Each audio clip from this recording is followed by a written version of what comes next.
This is the new garage party event for World of Tanks Blitz, and honestly, I'm really excited and happy that Wargaming has released it. In the past, Blitz fairs for me have been pretty lackluster, because for the most part, I only get one tank. For example, the XM66F, which is the Blitz fair's main reward this year, I basically spent $200 to get a bunch of snow globes, to get tanks I already had, to then finally get charms to get a vehicle I didn't have. And I mean, it's fun, but I don't know, it's a little disappointing. I always found it more fun back in the day when I didn't have all the tanks and I would open up the crates and things and get vehicles I never had. It's really fun to try them out. But nowadays, I wait half a year to get one new tier 10 and then it's just back for waiting the next tank in, a couple months. That's really where I find a lot of enjoyment in Blitz, is playing new vehicles. But unfortunately, when there's only, one or two released every month or so, it's quite a while you have to wait. However, with this new event added into the game, I have gotten 3 brand new tier 8s, which I will be able to play over the next upcoming months and have quite a bit of fun in. We have the Kampfpanzer Project 68P, this vehicle here, and then we have the ST62 version 2, and we also have inside the crates the Senlac. Now, this is my EU account. I already have all the vehicles on my NA account, but I figured it would be easier to showcase the event here with none of the things purchased. However, enough chit-chat. Let's get into the event, what you can get for free, what you're going to get if you spend money, and if these crates are worth it at all. So, let's first of all start off with the free thing. At the top, you can see we got the little Christmas hat. And with the Christmas hats, you can get 3 different items. You've got collectible containers for 40. You've got 30 gives you this attachment, which is kind of useless. I wouldn't recommend to get the attachment. But if you want it, you can get it. And then we also have a camo. I actually really like the camo. It's pretty nice. So you get 20 of these little hats every day. And the event lasts for 13 days. So in total, or actually it's 14 days. So in total, you can get about, it's 14 times 20, so about 280 of these, which isn't too bad. It means that you can get a couple collectible containers, you can get a couple camos, you just have to log in every day, win a battle. So that's pretty dang easy.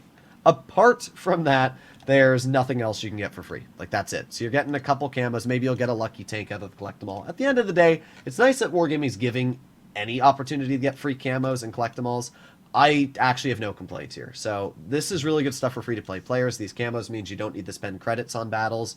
And yeah, so no complaints there.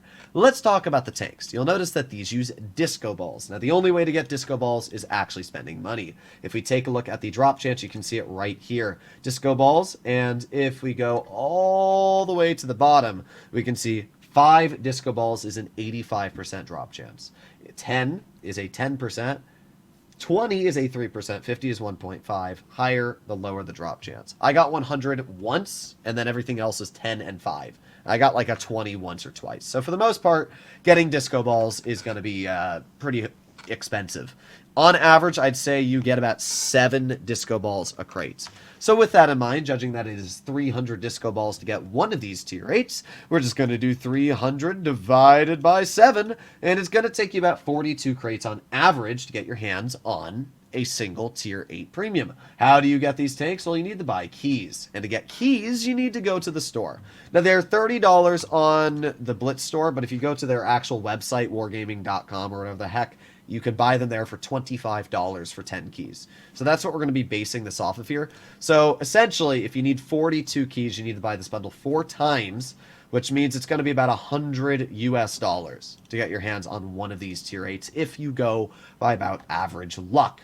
Now, I know that sounds bad on paper. However, I actually don't think it's that bad because you're also getting a crap ton of gold. You're getting some other crates. And for every 10 you open, you also get one of these crates, which can give you even more rewards.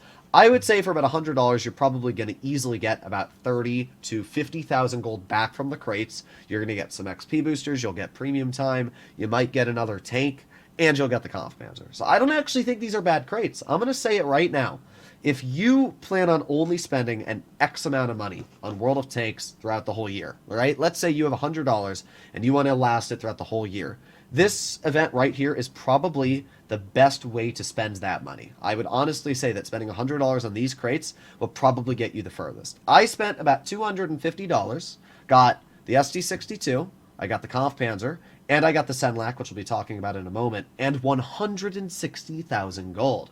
So it was definitely worth it for me. Like, yes, that was a lot of money, but 160,000 gold is enough to probably last me throughout maybe 5-6 months. So I don't really have much to complain about, and because of that, I'm quite happy. So if you plan on spending your money, I would actually say these aren't a terrible thing. Now, out of the two tanks, the Conf Panzer and the ST-62, just don't get the ST. This is average Soviet medium. Yes, it looks cool, and it's got some decent armor, but it's just not a fun tank. Out of the three vehicles, I'm performing the worst in the ST. Not that I'm doing bad, it's just not a great tank. So the Conf Panzer is definitely the way to go. This vehicle is incredible. It's got high alpha, 9 degrees of gun depression, decent mobility. I love this tank. It's super duper fun. It plays like an STB mixed with a Chimera. So really, really fun vehicle. Definitely a good pickup if you have the snow globes. Do not get the ST-62. Now let's talk about the Senlac. This is where the crates become a little bit feisty. As we can see, there's a bunch of different drop chance. The crates have gold. You get 750 gold every crate. You can get 1,500 with a 10% drop chance. I actually got 25,000 gold 2 times, which is really lucky. The Senlac is a 1% drop chance. And that's it. You can't make it any better. It's 1%. There's no charms. And every 10 crates you open, you will get a key for this crate. And this crate has a 5% drop chance for the Senlac. So essentially, it's a very hard tank to get your hands on. I got it literally like 5 times. I'm not even joking. I got really lucky. But that doesn't mean you will. It's a 5% drop chance, and that's for the big crate. And you're only going to be able to open like 4 of those if you spend $100. And if you open the small crates, and it's a 1%. So chances are you're not going to be able to get your hands on the Senlac. It's really not that special, though, to be honest. I would say that the FE301 on the tech tree is a more reliable tank. I think the Senlac is really strong, but its dispersion it's okay on move. DPM is basically the same as the FE301. Mobility is basically the same. Armor is flat worse in every single regard. Gun depression is the same. So don't feel bummed if you don't get the Senlac, honestly. I think Wargaming was smart to put it in the crates because it's the least enjoyable out of the 3. Well, it's not the least enjoyable. The ST-62 was the least enjoyable, but it's the least exciting out of the 3. Like, there's just nothing really special about the vehicle. The FE301 on the tech tree does everything this vehicle does anyway. So at the end of the day, I actually am really excited about this event. I'm lucky I was able to get the Senlac and make so much gold, so I really can't complain. Let me know what you guys think about this event in the comments down below. It's good for free-to-play players. It's good for pay-to-win players. Honestly, I have no complaints. The only thing I will say that I'm super disappointed about is that you can't buy these keys with gold. That's super, super agitating for me personally, because a lot of people probably bought these 50,000 gold boxes and they've got a crap ton of gold lying around. And look at that, a bunch of crates that would get you a bunch of gold and a bunch of other items. Oh, and you can't get them unless you spend real money. It's really, really disappointing, because I would have definitely spent the gold I made on the crates back to buy more so that I wouldn't have to spend more money. But oh well, I guess that's how the cookie crumbles sometimes. Wargaming wants to make some money off of us today. So yeah, a little disappointing there. I was really hoping that you could buy them for gold as well, but as I said before, it's not the end of the world. These tanks are really solid. I think this event is actually not too bad. I also think Wargaming did a proper job balancing the tanks. I don't think any of them are overpowered. I think they're all properly balanced. I think each one of them is fun to play depending on your own personal play style. So yeah, overall, massive dub from Wargaming. People might disagree with me. They might say, oh my god, they're all put behind a paywall. But guess what? It's better than dealing with actual crates. These crates here are guaranteed to give you 5 charms, or whatever, 5 disco balls each. So you know exactly how much money it's going to cost you at the bare minimum to get these vehicles. I don't want to hear, oh, it's gambling, because it's not. You know exactly what you're getting. If you're going in to get one of these tanks, all the rewards, secondary, are just benefits. And that's what I was obviously doing. Hopefully you enjoyed today's video. I'll see you in the next one. Bye-bye.